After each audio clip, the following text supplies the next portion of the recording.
superset tout le temps, il faut faire des séries dégressives tout le temps, le polyarticulaire, l'isolation, plein de trucs, les élastiques, on va pas des élastiques, on peut pas... Il y a plein de trucs à dire sur le poids de corps, il y a tellement de trucs à dire sur les dogmes. Alors, salut, mes Saiyajins de l'espace, tu l'as entendu, c'est l'introduction. On va parler des dogmes, superset, toutes les techniques en vogue sur les réseaux sociaux. Qu'en penses-tu, mon cher ami Frank Gropers? Alors, moi je pense qu'avant de faire des choses compliquées, il faut faire des choses faciles. Vous savez, on m'a toujours dit, Franck, si tu veux un jour être pas trop mauvais en français, commence par apprendre l'alphabet, tu feras des mots, tu feras des phrases, et peut-être qu'un jour tu écriras un livre. Je m'en suis pas trop mal sorti, je suis au 3e. Mais si on ne connaît pas l'alphabet, il va être compliqué de faire des mots et des phrases. Donc, sérieusement, je pense qu'on veut faire rêver les gens, on veut compliquer les choses. Je vais faire un lien avec le dogme, vous allez voir. Parce que ça fait rêver, parce que ça fait vendre, et puis c'est un business aussi. Hein. Je pense que revenons à des fondamentaux, des choses très simples. Quand vous voyez Alex s'entraîner, vous voyez qu'il fait des choses, à part l'exercice, parce qu'il a des qualités physiques un peu au-dessus de la moyenne, même très au-dessus de la moyenne. Vous savez, vous faites des pompes correctement, proprement, d'accord ? Vous aurez des résultats. Les gens vont vous dire oui, mais alors moi je vais faire des pompes indiennes, des pompes de je ne sais quoi australiennes, des pompes de Mars ou j'en sais rien. Mais c'est n'importe quoi. Commencez par faire des choses basiques pour renforcer votre corps. Alors, moi je rigole bien dans les salles parce qu'encore une fois, ce que je vois souvent, c'est des jeunes qui font de la pure isolation à la poulie. Mais des exercices que Monsieur Olympia fait une semaine avant le concours pour isoler ou travailler un muscle bien précis qui est grand comme ça. Alors que le mec, il fait 32 bras. Il est tout maigre, il n'a pas de force, il va s'embêter à faire un tout petit muscle là, alors qu'il a tout à faire. Moi, je pars du principe qu'un sculpteur, il va dégrossir, et après, il fera le détail. Et le culturisme, c'est ça, hein. Transformer son corps, c'est ça. Alors ça, c'est la première chose. Après, par rapport au dogme, c'est qu'il y a plein de choses que j'entends. Moi, j'ai 57 ans et demi, ça fait rire. Et depuis mes 14 ans, j'entends les mêmes bêtises dans les salles. Il faut prendre lourd pour prendre de la masse. Il faut faire des séries longues pour sécher. Il faut... Ça continue encore ça, des séries longues pour sécher. Ça fait 40 ans que j'entends ça. Après, il faut faire plus de 12 séries par groupe musculaire pour prendre du muscle. Alors il y a le slow, qu'on appelle le slow. Il faut faire très lentement l'exercice pour bien sentir le muscle. Alors effectivement, il y a une mise sous tension minimum qu'on connaît entre 36 secondes et 1 minute 20, mais encore une fois, si vous allez trop lentement, vous allez épuiser votre corps, c'est pas possible. Il y a un minimum.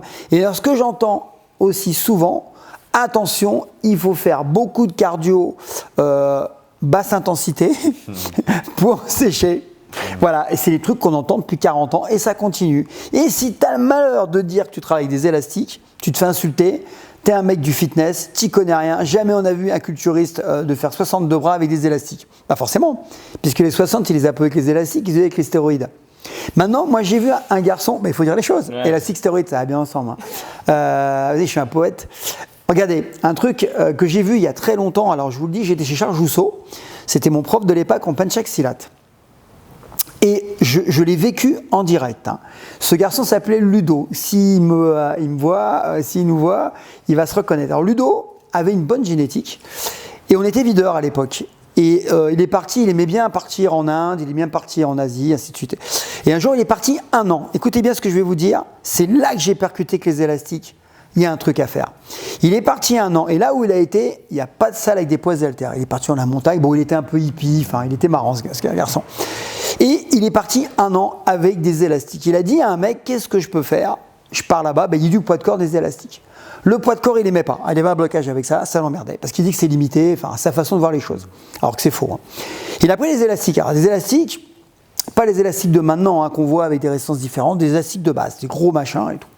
Il est revenu. Il avait pris du volume musculaire, il avait pris un volume de fou.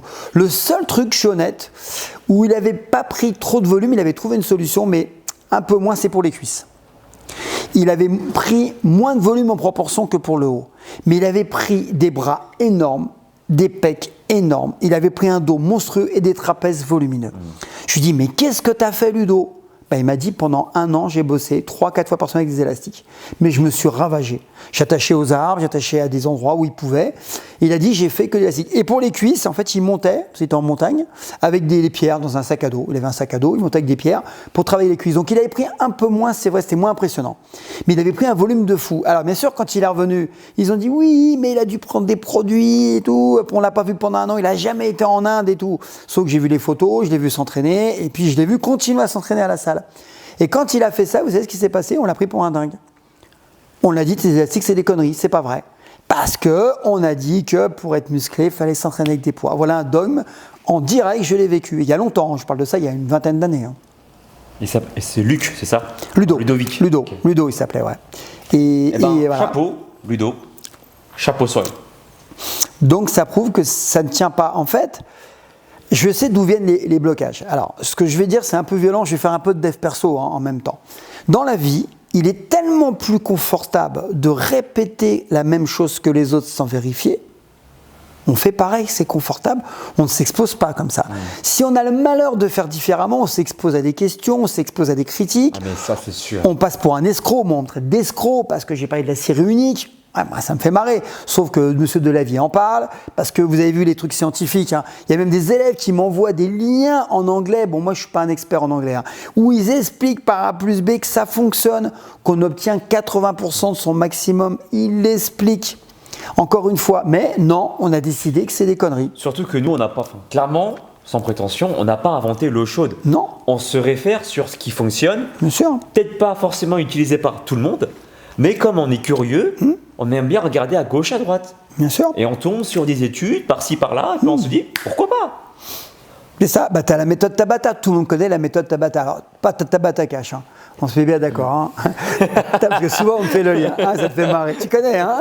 Alors, Tabata, quand il a dit qu'en 4 minutes, il pouvait avoir les mêmes effets en termes de VO2 max qu'un footing d'une heure, il s'est fait traiter. Il s'est fait insulter. Ah ouais. Tu connais rien, c'est un bouffon, c'est un escroc, le japonais, là, c'est un embrouilleur, il va vendre des trucs alors qu'il n'a rien vendu du tout. Hein.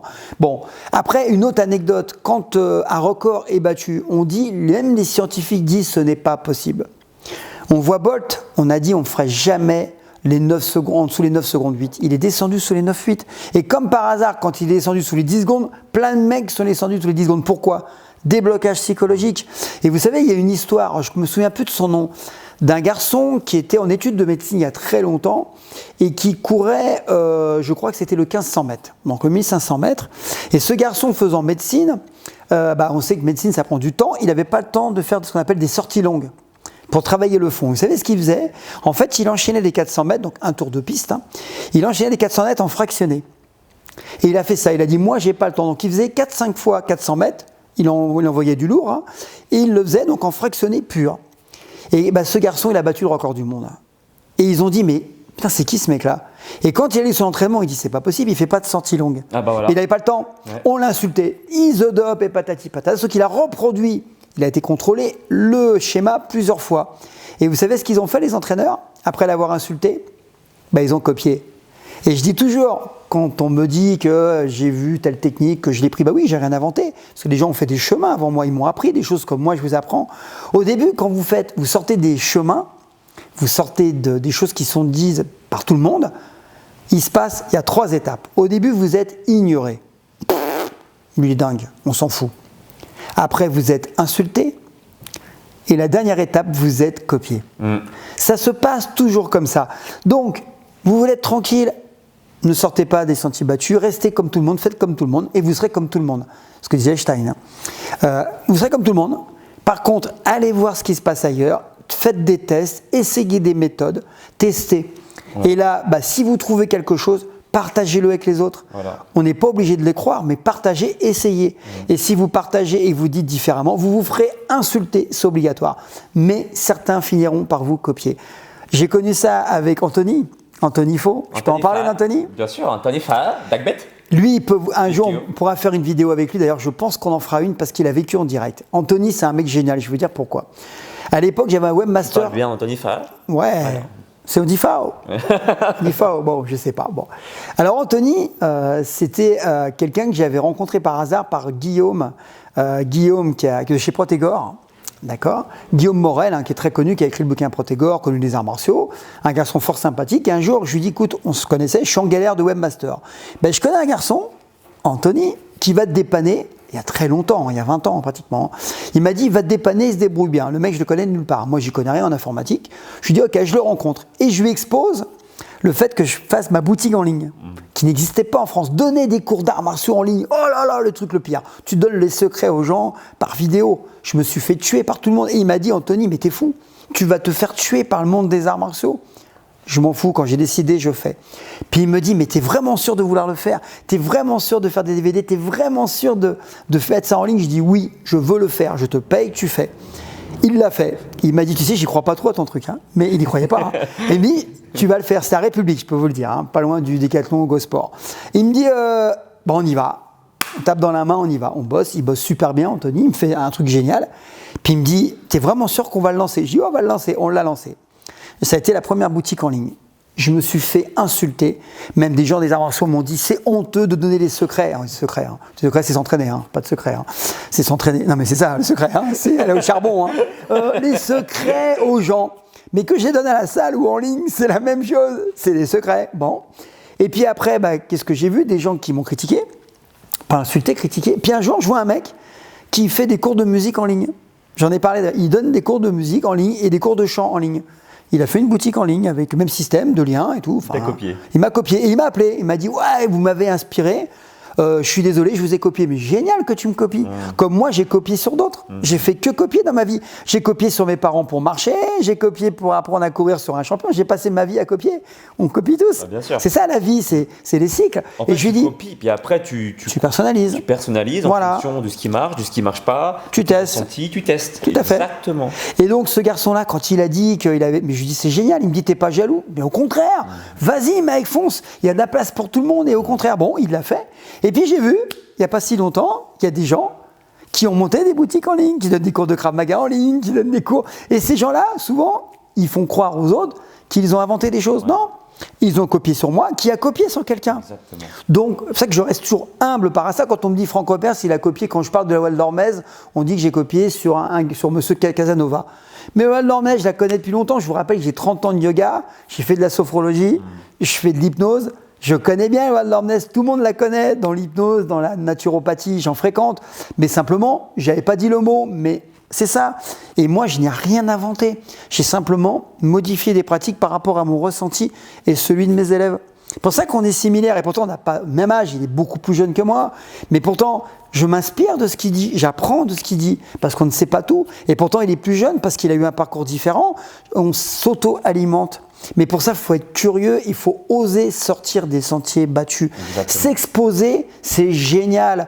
Et comme je dis toujours, si vous exposez du papier peint ou du papier toilette, il ne se passera rien. Si vous exposez, il se passe quelque chose, ça veut dire que quelque part, vous vous intéressez. Et on se fait beaucoup critiquer, hein, mais c'est normal, parce qu'on dérange, puisqu'on ne dit pas forcément la même chose que les autres. Exactement.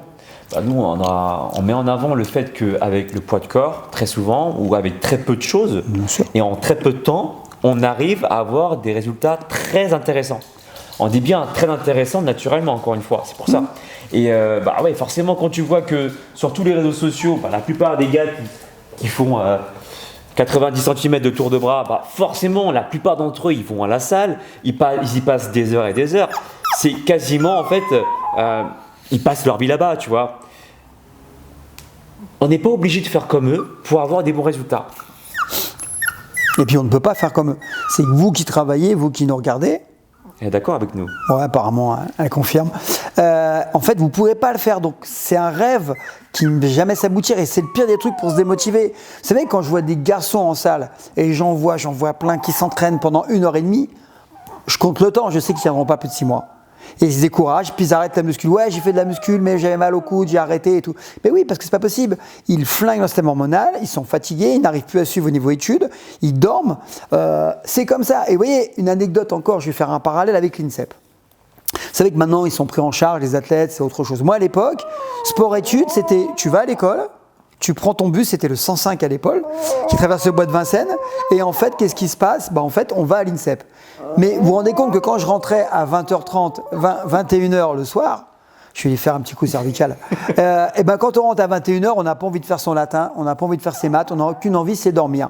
Donc ça veut dire que l'entraînement que j'avais n'était pas du tout approprié à mon rythme de vie. C'est pour ça que j'ai pas pu rester. Donc il aurait fallu que je sois pris en charge complètement, que je sois pensionnaire. Et maintenant, les gamins, ils sont pensionnaires parce qu'on a vu effectivement que ce n'était pas possible. Elle parle. Elle parle. Elle échange avec nous. Ouais. Ah. Ouais, en fait, je traduis. Donc, elle dit tout à fait, il n'y a pas besoin de passer 3 heures à la salle pour avoir des réponses. Mais ouais, t'as tout compris à la vie, toi. T'as compris. Bah ouais. 30 minutes. C'est 30-35 minutes, c'est maximum.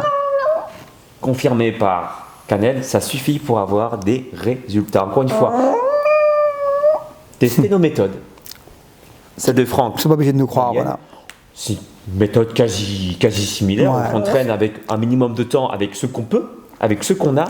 La musculation, encore une fois, est un outil qu'on met en place dans notre vie pour être plus fort, pour être, encore une fois, plus épanoui. On le répète souvent, mais c'est la base. La musculation doit faire de toi une personne plus heureuse. Et C'est ça. c'est tout. Voilà. Toi, ok. Elle est ok. Je vous dis, encore une fois, le meilleur moyen, c'est de tester. Voilà. Et puis, vous verrez si ça fonctionne. Peace and joy. Ciao, ciao. Et abonnez-vous sur la chaîne de Frank Roper. Salut à tous, au plaisir. Bye bye. Mon ami, si tu veux acquérir les pouvoirs d'un vrai Super Saiyan, alors abonne-toi à la chaîne d'Alex Levent. Ces entraînements feront de toi un super guerrier de l'espace. Le véritable Super Saiyan, c'est pas moi, c'est lui. Et rendez-vous sur sa chaîne, les amis. Et cool, soyez cool. Copain, tu veux te transformer en super guerrier? Eh ben, abonne-toi à la chaîne de Alex Levent. C'est normal, quoi. Et alors là, tu seras un Super Saiyan.